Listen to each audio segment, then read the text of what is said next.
the tool is not designed for the human. The tool is designed to extract the energy from the human. Oh, wow. To create, however much it can, a surplus. Where we're just now realizing that there are humans in organizations. Yes. How do we prioritize humans in a human-centered organization framework? Yes. When we are subsumed in a paradigm of white supremacy? Ooh, now we getting real spicy now. All the things. I'm Dino Anderson, and this is how I think about belonging, a very active verb. Like, think about this story of the Maasai tribe. Whenever there is an individual that commits an infraction or goes against to the teachings of the tribe, that individual is not punished in the conceptions of how we think, punishment should be doled out or reprimanded. They're actually brought into the center of the tribe, and the women of the tribe, the carriers, right, of the culture and the ethics and the morals and the interstitial spaces of that tribe, gather round and they sing to this individual. They sing to this human being to remind them of who they are as an us, as a collective. And that's how I think of belonging, an active singing to remind us who we are as an us. Hi, Dino. Hello, Rajkumari. You teach a class at Stanford University in Palo Alto called Equity by Design with Adina Sterling. Yes. You were so gracious to invite me to come be a guest speaker to both classes, the 8 o'clock class and the 10 o'clock class. Sorry, and the 10 o'clock class, yeah.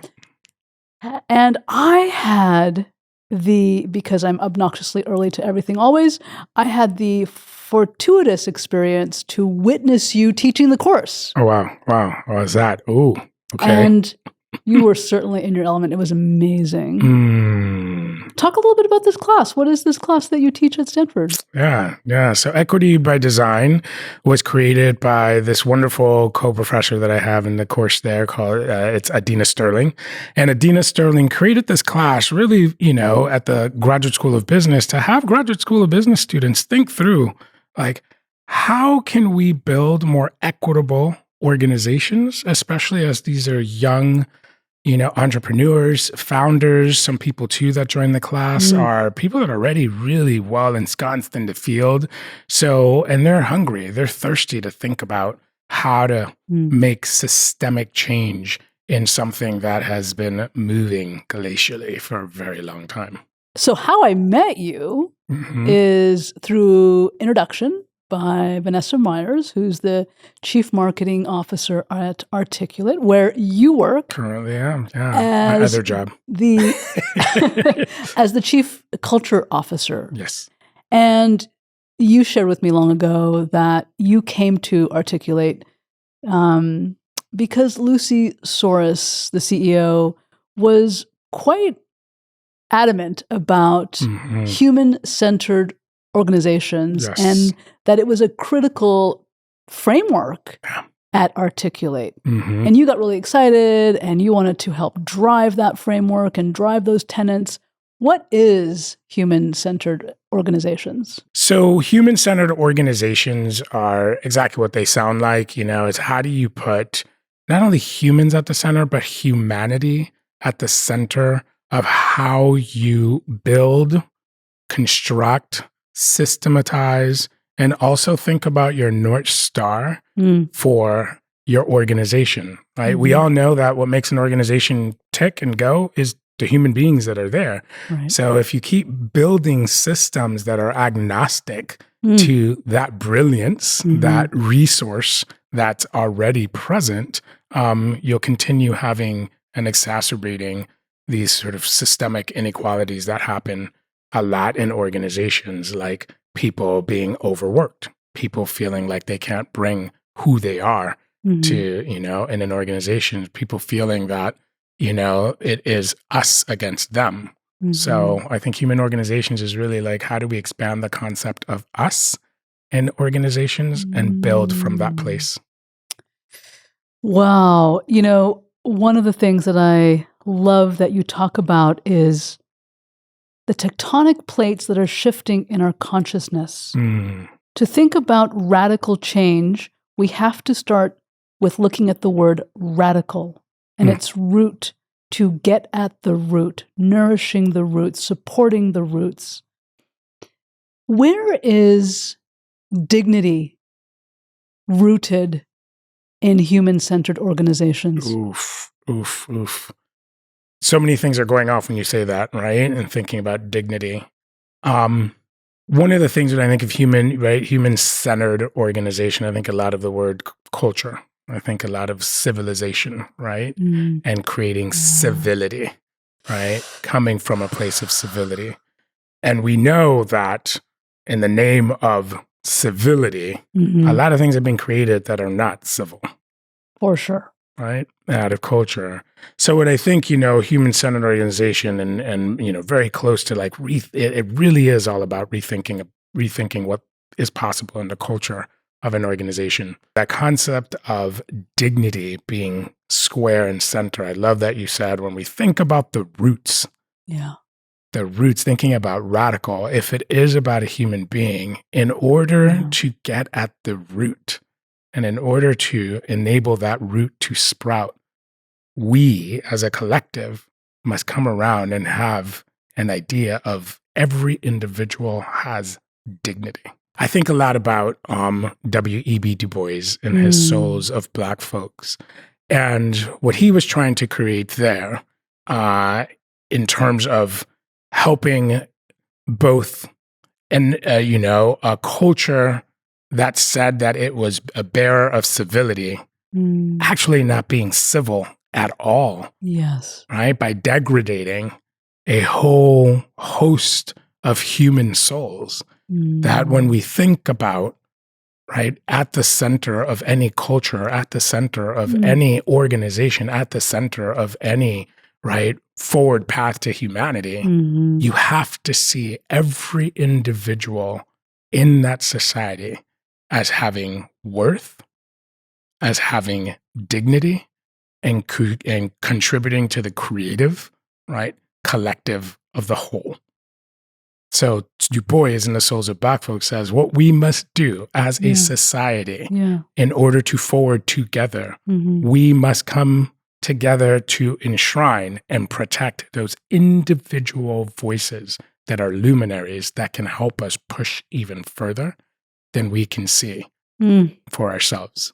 So that's how I think about dignity, is enabling and creating that space for those individual voices. That's incredible.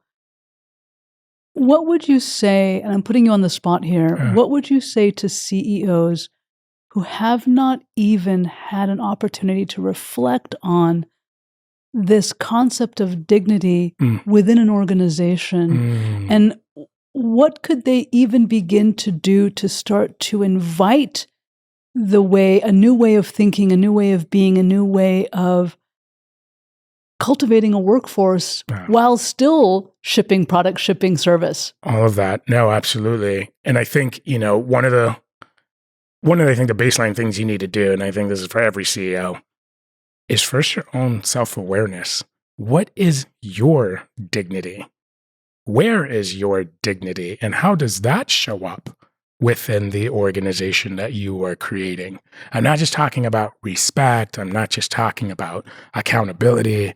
I'm talking about, where do they see their human dignity flourishing and opening within that organization? Because if they can't answer that question for themselves, they sure as hell isn't creating it for other people. So it needs to start with them individually. So as within, so without. So without, as above, so below. Right?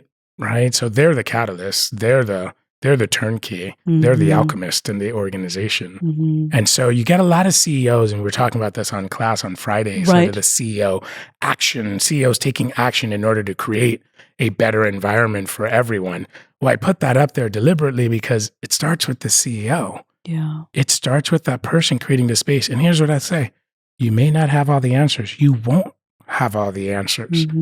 What's great about you starting is that you enable other people to come to that table and share with you, right? And see you and reflect, right, to you, both your own dignity, but also, right, when they can do that with you, that means that they're trusting.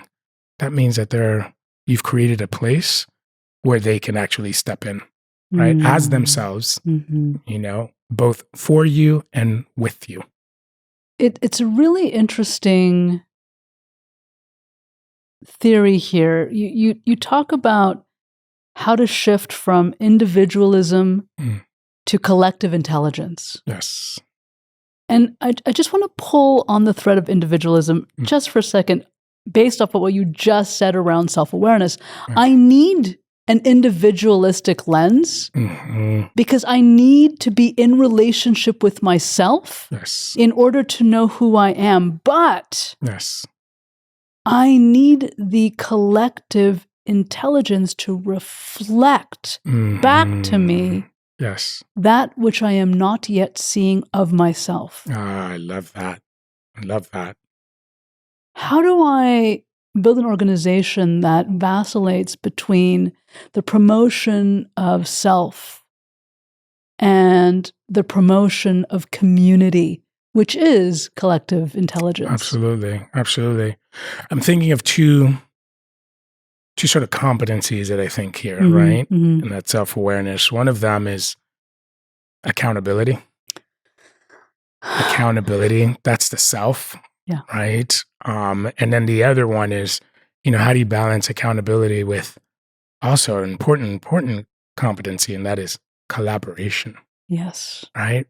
So within the accountability, you actually have to be honest with yourself on how you show up, how you impact others, right? And what narrative, right, you want to exist and subsist even when you're not present. 100%. That is that's a recognition to the self. Right? 100%. Right. Then in that space, you're basically saying, who are you as a human? Who are you as a human? What are your values? Yes. And how do you want to show up in the world espousing those values? That's what you're saying, yes? Absolutely. Absolutely. And ensuring accountability is to push on that a little bit more. Is that consistency of character, right? Because when you're in that space or outside of that space and not present, what lives on is that impact you had on people, right? That, as you said, the values, that's what lives on with people, right? That's how they remember you whenever you're not present. Their memory has to be such that they connect however they conceive of you with that impact that you left with them. Exactly. And so absolutely, yes, your character has to be consistent. And then how do we hold that accountability in a community lens within an organization? How do we really invite the collaborative elements while also recognizing the individual contribution? You know, I think, you know, there was also a guest speaker with me on Friday at Stanford, Roberto Rodriguez, right? Yes. And I love what he said. You know, he was talking about someone being interviewed, and actually the person who was doing the interview felt very frustrated with the candidate. And the candidate who was interviewing was a Latina, and she kept saying, we did this, we accomplished this, you know, our team. And he kept, the person who was interviewing kept saying, but, you know, she never talked about herself. Yes. What's the balance here? Between the tooting your own horn and noting sometimes too, we've done so much research, right? When certain marginalized groups toot their own horn, they actually get penalized for that. There's something called the likability penalty that comes out, And we see this a lot with women when they toot their own horn. It may come off as being bombastic. It may come off as being aggressive, too agentic in the moment. Whereas if men did this, tooted their own horn, they're like, he's very proud of his accomplishment. So I love this, like, how do you balance that fine line of showing up in the way that you do authentically? But also there's this piece that I'm hearing Rajkumari is like, and knowing that people are measuring the worth of who you are through a lens not of your own making. Right. How do you balance that? I think, I'm just going to be very pragmatic here. I think the way you balance it is, I think, keep showing up with the we, because that's true to who you are, like this Latina in this example, right? Keep showing up with the we. And I think also recognizing, right? And one thing that I do with all of the people any reports that I've had, you have to be able to talk about also your impact. The impact that you create on others. Be comfortable with something called humble bragging. Humble bragging, which is really hard for some people to do, but I'll give an example of an I statement. Right. Right. So collaboratively, we as a team, right, we contributed into shipping this product not only on time, but we exceeded, right, the amount of people that we thought would be trailers, people who tried our product by, 200%. My direct, right, what I contributed to on that team, you can still talk about what I contributed to on that team, of course, was to ensure that, right, I created the code, or I created the marketing plan to reach out to other individuals or other audiences that we weren't reaching out to before, right? And when the team agreed, to that, we saw it was a great idea. We pushed forward. So there's always room in there to claim your I, do a little humble bragging, and see yourself as a tapestry of something greater. Yeah, balance. That's the balance. You are not without the we. Right. And the we is not without the you. I think a few more leaders need to hear that statement. Yes. You are not without the we. I want to go back to, there's so many incredible quotes here in my notes. You say that in individualism, when we think about human resources, and you have resources in quotes, which I love, as resourcing, using, leveraging, extracting from humans. And then you go on to say in a completely different quote, the very tools we've created are the serpent eating its own tail, Ouroboros. Yes. Right? Actually, when we are putting these tools in place, it's about the tools that help us recognize patterns that may be creating harm or detriment or variation in the system versus a consistency of practice or opportunity. How are these tools extracting from humans and organizations that we are not even aware of? That we're not even aware of. Yeah, because they're ubiquitous. They're everywhere. And what does it mean when you say Ouroboros, right? When you say the serpent eating its own tail? Yeah. When I think of it, back to the serpent eating its own tail, it's really how we flourish as human beings is through categorizing. It's the very thing that's innate, right? And psychologists tell us about this, like this is where unconscious bias comes from, or just how we filter the world. Right. We need categories. And something that we do really well, and I think all animals in the animal kingdom do this really well, is we start recognizing certain categories that become incredibly good at creating efficiency and effectiveness. And when we drive for efficiency and effectiveness, we're actually wielding the tool to get to the end of that goal. The tool is not designed for the human. The tool is designed to extract the energy from the human. Oh, wow. To create however much it can, a surplus. It's the capitalistic tools. It's not a tool of exchange or a tool of being in relationship to. It's a tool of divesting. Wow. The tool doesn't care if you die. I want everyone to take that in. Yeah. Can you just say that again, please? The tool does not care. It doesn't have any feelings. It's a tool. It's a tool. Just as we think about technology, technology doesn't have any feelings. It's how humans use it. Well, guess what? It's a tool. Tools don't have feelings. Mm-hmm. The operators of those tools do have feelings. But we often become inframed by the very things that we wield. It has power over us. Mm. We try to become like it.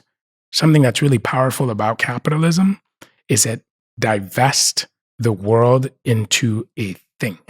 Mm-hmm. Strip dynamism out of it, uncertainty out of it, so it can become a controllable, repeatable thing. And it's that thing, right, that we even ourselves try to become. I mean, look at how many people would love to, I wish I didn't have to think in the way that I do or not have to deal with like all of this uncertainty in life. And it was just rote and give me the plan and let me know where to go. Like, there's a need to find some security in that repeatable, right? You know, this is so heartbreaking to hear this. And what's coming up for me in this moment is the companies that I support going through layoffs. And in my job in supporting workforces who have gone through layoff, what I witness is devastating. Mm-hmm. In terms of the human emotion, the human experience. And so many times, weeks after the actual layoff, months into the actual layoff, what I am asked by so many people, especially those who come to the Understanding, Grief at Work series, I'm feeling this way. How can I stop feeling this way? I miss the happy person I was. Mm-hmm. I'm feeling sad. I'm feeling fear. I'm feeling anxiety. I'm feeling concern. I'm feeling anger. I'm feeling shame. How can I stop feeling that? Yes. That is what is surfacing for me as I hear the commitment to extraction. Yes. And I think where we've arrived with so many organizations is this misunderstanding of who a human is or what a human is. That. And there's a conflation occurring. Yes. And I think where we are, when you say, the tectonic plates of consciousness are shifting, which I love so much, I think we're at this precipice. We're at a cliff. We're about to jump off. Yes. Where we're just now realizing that there are humans in organizations. Yes, there are humans in an organization. What comes up for you when I just name all of that? Especially what's happened, I think we've accelerated this, but what's happened over the past 5 years, it took a pandemic of global proportions that threatened this thing called life. Not only threatened, devastated, ravaged this thing called life. And that it showed also that it wasn't something that was uncontrollable out there like a natural disaster, right? Which you just read, an earthquake that happens. Like you can't control an earthquake, right? Or a hurricane. I'm working on it, but we're working on it. We sure are. I'm sure somewhere in the Hadron Collider, they're creating some sort of physics in order to do that. Space-time continuum, I'm sure. But given that we both live in California. Right, exactly, right? Lots of waterfront property. So what we But what we saw, right, with this pandemic was that it was something that we each bore. Yeah. We each had the ability to control the destiny of this mutation, of this disease, dis-ease in the ecosystem. Right. Each of us had that ability. And what we found and what we had to come to terms with was our own humanity of saying, oh my goodness, I am squarely put right in the center of this ravaging pandemic that I actually get to, I can exercise control, but also the person next to me also has, it's a recognition, also wields that incredible power where they can be of help and support, or through carelessness, not having that accountability we're talking about, they can also destroy. Yeah. So I think that reckoning of actually starting to see humanity in a very different way, I think started to help, I think, shift this tectonic plates. I think technology was, again, as a tool, was really great there because we got to connect with one another. We got to see this in a way, almost like fractals. We got to see this in a mathematical way. We got to see it at scale, which we as humans, from our comprehension, our brain, we don't get things at scale. We don't get, you can imagine what $10 bill looks like. You can imagine what $100 bill is like. You can imagine what $1,000 bills, 1,000 ones feel like. You cannot comprehend what $1 billion bills look like in a room. Right. That's just, we don't understand order of magnitudes. That's not just how our brain thinks. This, I think what happened with this pandemic and with the tools that we had, we started to understand things at scale that impact humanity in such a visceral way that it connected us. It connected us to one another. It connected us to see also, the fallout from that was, what are we doing here? How are we being with each other? How are we helping? Oh, wait. All the economic engines and wheels, they're just that. They're means to an end. Those things are grounded to a halt. I had to care for myself and for one another in a very, very different way than perhaps what I was doing before. I had to think about how I was interacting and moving about with people in the world. And I think that's a direct translation into the world of work where people are like, oof, oof. Have to rethink of our humanity a little bit differently. Right. So what I'm hearing you say, I'm going to put words in your mouth here. Yeah. So push back. COVID humanized companies. Oof. COVID humanized companies. 110%. Absolutely. Wow. And we can see that even in, so much studies will come out of this. One of the things that I think a lot of our listeners can recall is when we made this, shift to remote work, is that we got invited. Not only did we all have to do it at the same time, right? And we were all feeling what that was like to shift our homes, to shift in a different ways. Those with children had to find spaces. Perhaps they didn't have a space. It was at the kitchen table or at the dining room table or in the garage, or for some people that I didn't even know, they had to go into the closet of their home. Absolutely. Just to find a space. Absolutely. I have seen many of those closet moments. Bandwidth issues were, a problem where people start to think wow, I don't have enough bandwidth in my home. Yeah. Things that I was just taking for granted. Oh my gosh, my kids can't study, in the way that they need to, and I need to be offline when they're online.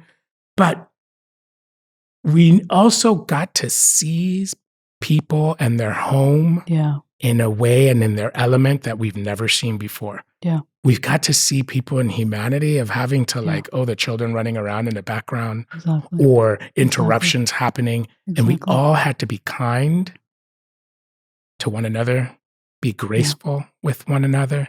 We all did this thing too, which I just found was so glorious. We all were checking in with one another. It's so true. Something we don't do. It's so true. Very often in the world of work. We don't check in. We don't pause and stop to say, what's happening for you? What's happening for you? Are you sick?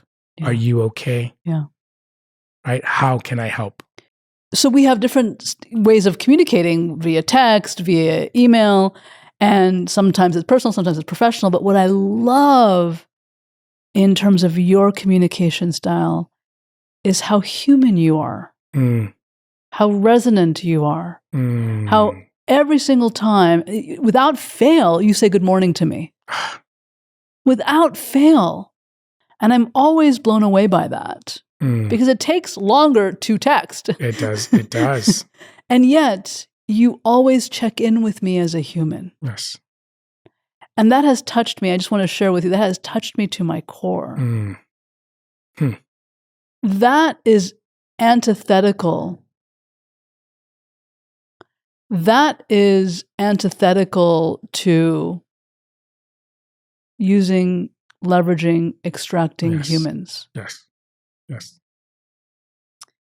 And I kind of want to go a very different route here. I want to go a little non sequitur. Yes. But I want to see if I can bring it back. Yes. You said something earlier during our pre-talk. What is equity but an engine for capitalism? This is so interesting to me because you and I have agreed that we live in a world subsumed in white supremacy. Yes. You work at a company that prioritizes human-centered organizations. How do we prioritize humans in a human-centered organization framework when we are subsumed in a paradigm of white supremacy? Ooh. Now we're getting real spicy now. All the things. That equity is an engine for continuing and perpetuating capitalism. Diversity hasn't worked. Inclusion hasn't worked. Thank you. And now we're centering around a word called equity, which on its surface, absolutely. That's what we want, right? Access to opportunity, equalizing the playing field so that those who have been, handicapped, to use that word very specifically, right? Not gotten the same resources in order to be on the same playing field with others. But what is the end of equity? The end of equity is still about creating these fair opportunities so that the end purpose is that people contribute to the economic engine. The objects of it that you get out of it, that's great. That's awesome. More economic power, more buying, all of those things. But these are all under an economic regime. And capitalism is all about extracting from humans as much as possible. Not only as much as possible, it is concerned with getting surplus from human beings. Not just enough. Right? If we remember Marxist Capital was, where do we get to? The end of Marxist Capital was this thing called species being, where what we do, right, we recognize and we transform into a different sense of humanity. That what I do is not, who I am is not defined by what I do. That's not the definition. And so, right, this beautiful picture that Marx paints at the end, and by the way, I'm not a Marxist, I'm a Hegelian, and we can get into that in a moment, but I think Marx's material dialectic was really important to understanding that these modes of production and what we are trying to achieve through the material dialectic is actually, right, creating a humanity, or actually removing humanity from human beings to turn them into means to an end. And so, equity is wonderful and it's great on the surface, but you have to ask yourself, what is the end of equity? It is not moral or ethical. It's not a moral, ethical landscape. It is an economic landscape. This is so powerful. As you were speaking, I had to write this down. When we commoditize humans, we extract their dignity. Yes, absolutely. Extract their very essence of what it means to be human, and moreover, being humane. Yeah, humane to themselves and humane to others. So that's an interesting door. This being human and being humane. Speak to that. Yeah. I think, we are all human. We have that. Now, how we want to define that, and we've had many definitions of that throughout, right, our history on this planet. Being humane, right, is there's a precondition of that. We are a collective species. So being humane is an access, an entryway to seeing that there is a we. There is a we that is striving. There is a we that is trying to understand. There is a we that is already by presupposition related to one another. How we steward that relatedness. Nice. How we steward that we together. That's how we be humane with one another. I love it so much. It's the movement of the power of I to the movement of the power of we. Yes. Right? Yes. That's what you're talking about. You say here being in relationship to itself. You were talking about this really interesting theory of master and slave, and the way that you brought this up it hit me in my heart so hard. Throwing sick, yeah. I was just sharing, right? Like not Marxist. I think Marx is spectacular and amazing. And the ideas that Marx got, the where that takes its root is from this dialectical movement from Hegel, right? Hegel, German philosopher, really concerned and grappling with the human's desire for certainty. The human's desire for coming back to this effectiveness, efficiency, productivity, right? Sense certainty that I am an I.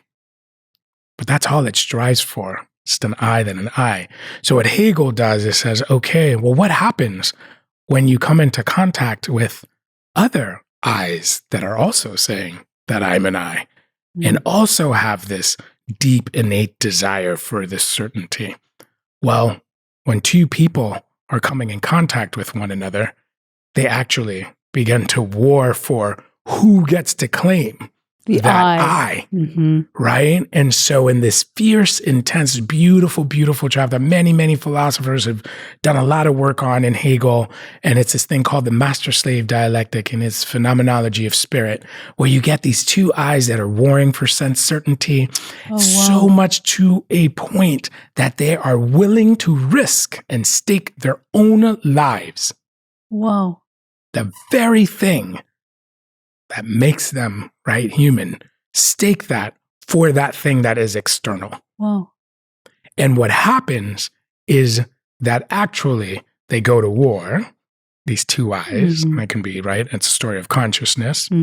But what happens is that one needs to, they don't destroy one another. One subsumes the other.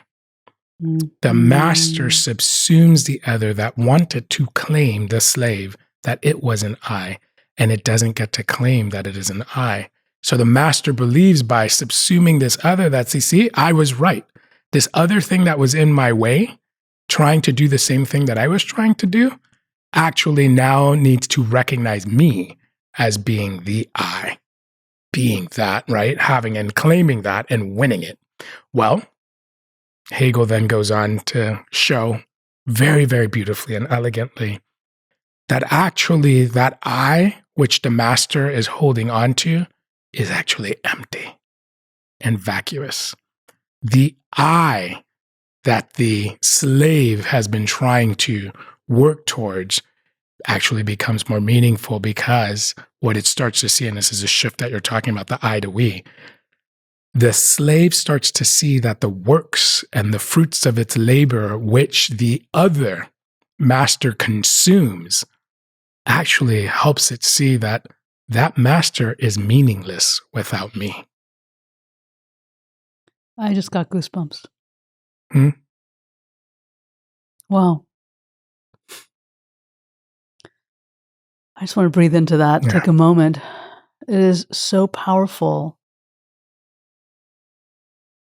I think Loveland Nwadeyi said in her interview with me that it is from the lens of the oppressed that the oppressed can see so clearly the oppressor, who cannot see himself.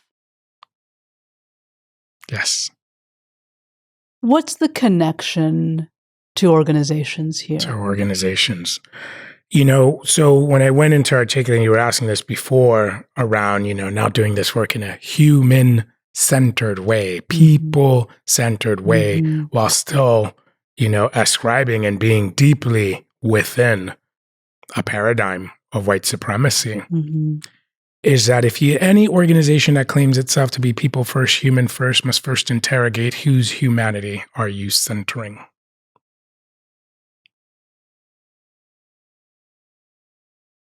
And so in that work, if we can't do that, and if they feel that that's their knee-jerk reaction to that uncomfortability to question whose humanity we're centering. But we're centering everyone's humanity, Dino. Yes.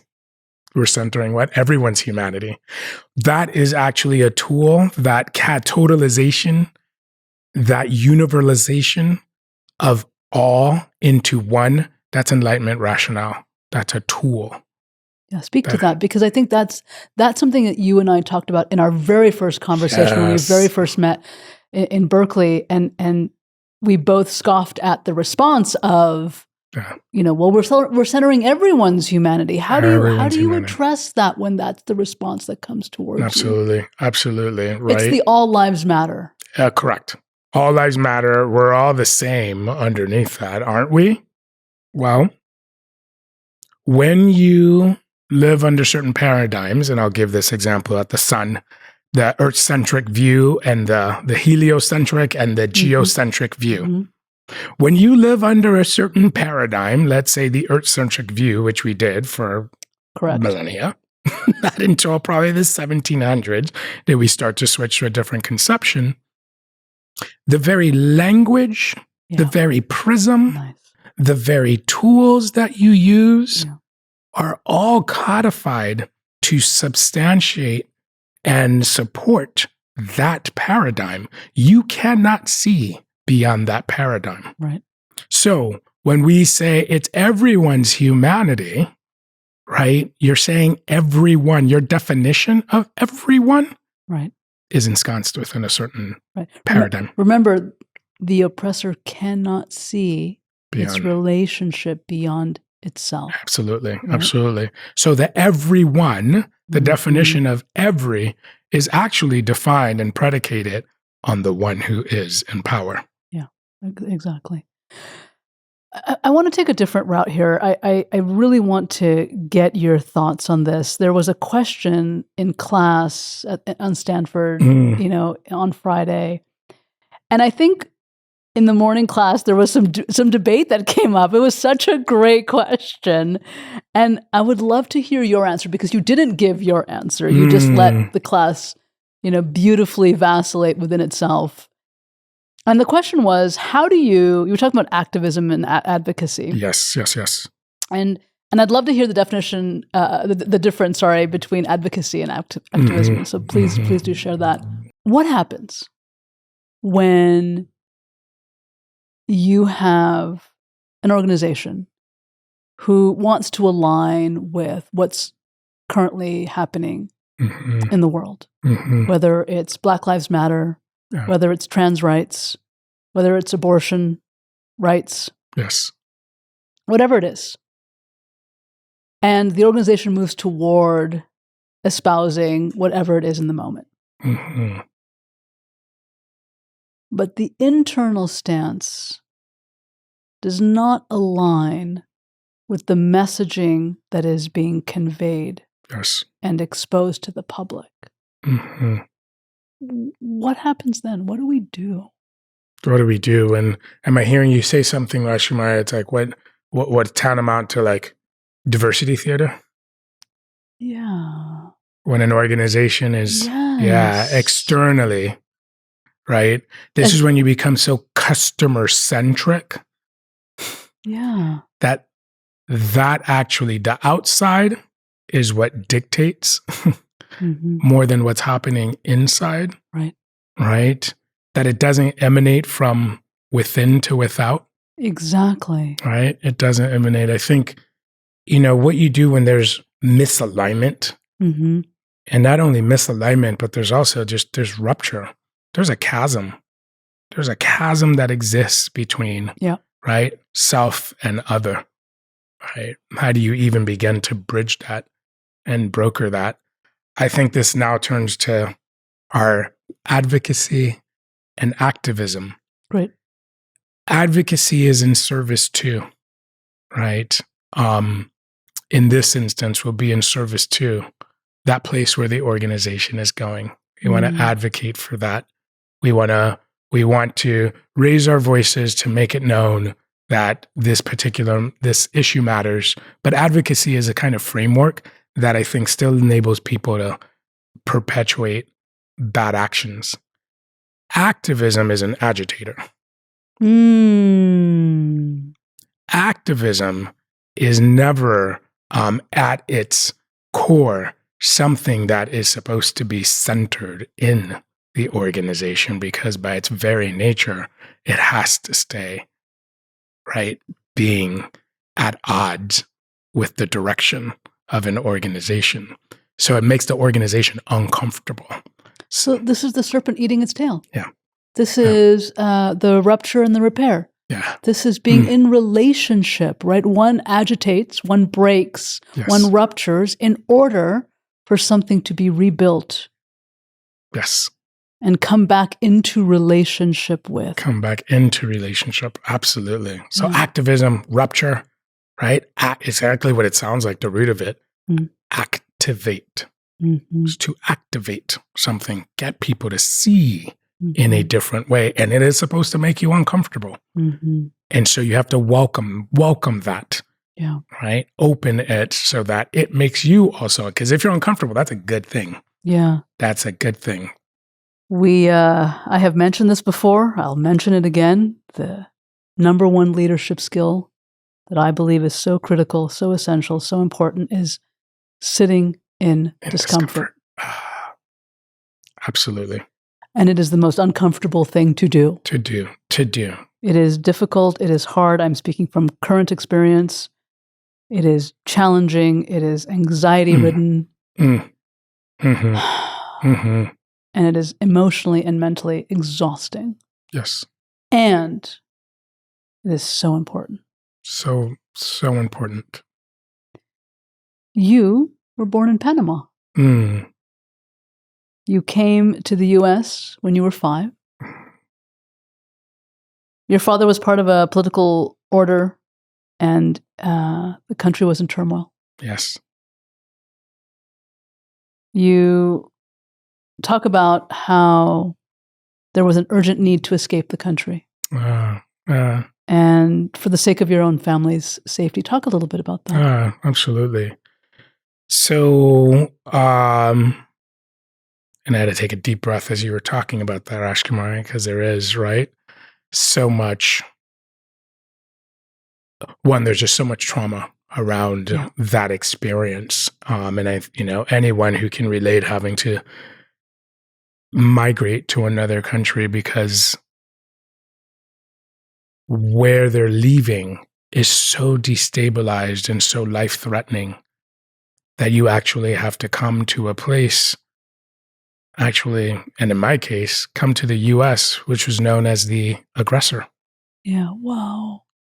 So we left Panama, my family did, my mother and my three sisters. And my mom was already trying to set up shop here in the US because the writing was on the wall, just as a country tried to reign its independence from the US. And Panamanians that were in support of that, right, independence movement. And as Panama also grew in coalition with other Latin American countries in the area, because so much of the history of these countries is predicated on U.S. militarism, and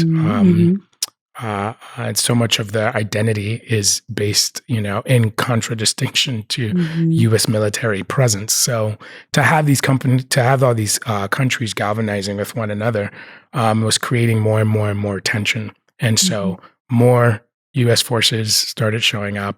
More of that writing was on the wall that, where this is going is not going to end well, or it's going to end in a very violent way. So we moved to the U.S. predicated on trying to find a better place to be, as a place that, because it's going to rupture, it's going to actually turn into somewhere violent, at least we'll be someplace, right? We'll be in proximity to the aggressors.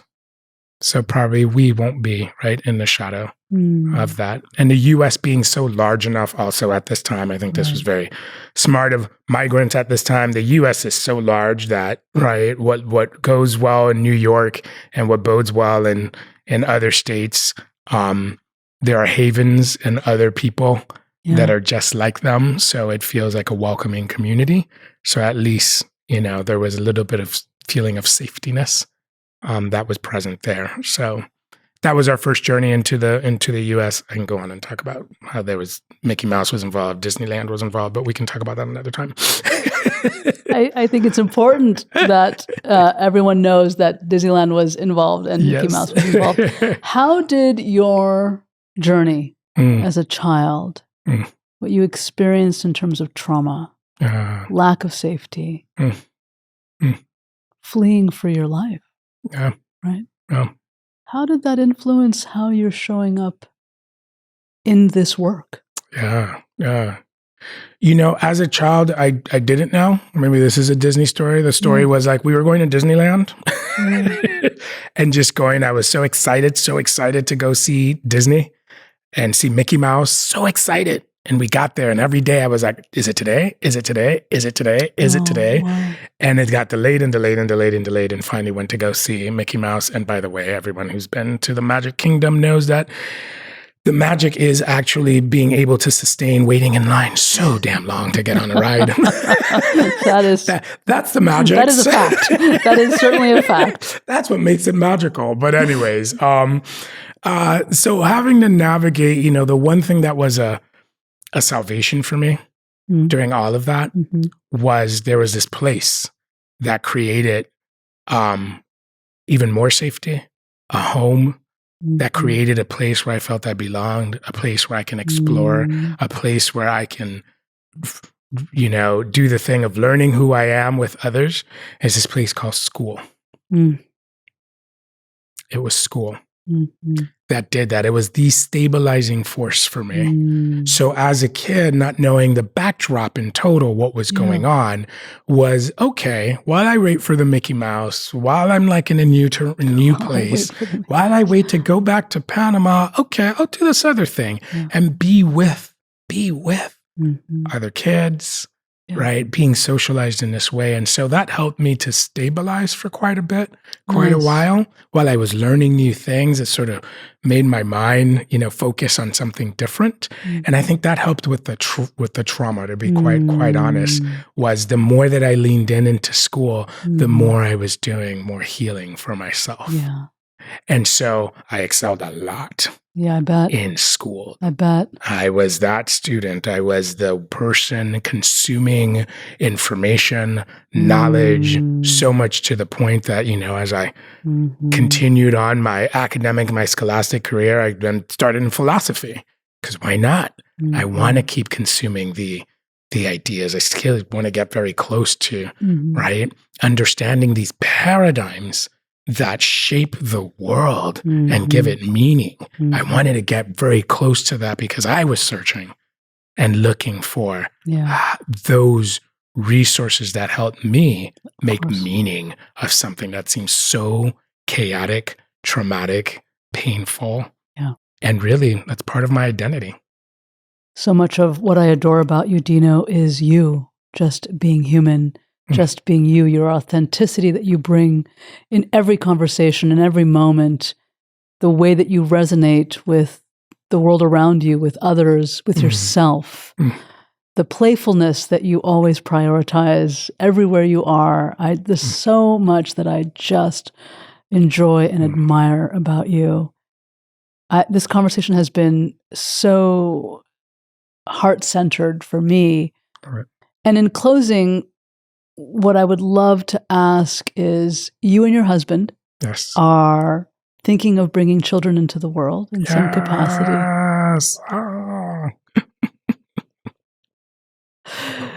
Wow, it's such a great reaction. And the question that I ask everyone in closing is around hope for the future. And for you, I'd like to ask, what is it that you hope that your children experience as they grow up in this new world that becomes not only human-centered, humanely centered, and heart-centered, prioritizing at the core of it all, dignity? Yes.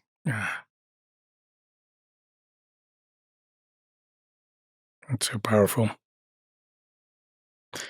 And thank you for creating a space where we can step into. I say we, like me talking about we, because I know there have been others also, that we can step into as who we are, unrestrained and exploring. Because that's what we do as human beings. We keep exploring. We do. So I wouldn't want to bring kids into this world if I didn't have a core conviction in my heart, in my soul, in my spirit, in my mind, and in my body that what comes next, that these ruptures happen for a reason. Oh, yes. That this destabilization is to unearth, to reveal, to pull back the curtains on those things that have been a dis-ease in our humanity. And with that, I think having this moment now in the world where we are opening up something that is so painful is that we're opening up who we are as humans and as humane beings. So what my hope is for my children is that we did that work, that pain and that labor, so that they can continue building and bridging a world of repair and humanity with one another, unlike anything we've ever seen before. I have a tear running down my face. I believe that with my heart. Yeah. That's so beautiful, Dino. Thank you. Thank you, Rajkumari. It's such a pleasure to have you on the show. My heart is filled.